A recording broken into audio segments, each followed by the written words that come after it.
Alright loves, welcome back to Mo Hair and Beauty. I'm going to be showing you guys my DIY turmeric mask and results.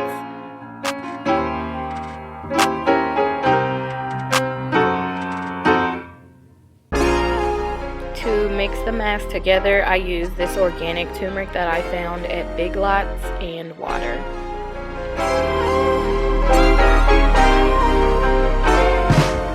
And there is no right or wrong way to do this.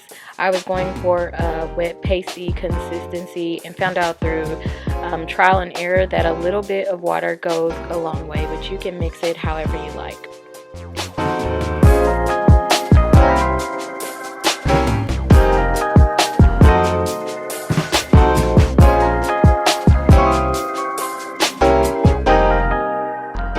First thing that I noticed about the mask was the smell.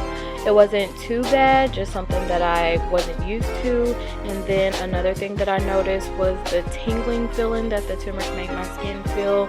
At first I thought it was like burning, or thought that I was allergic to it, but it was just like a tingling feeling. I left the mask on for 20 minutes before I washed it off.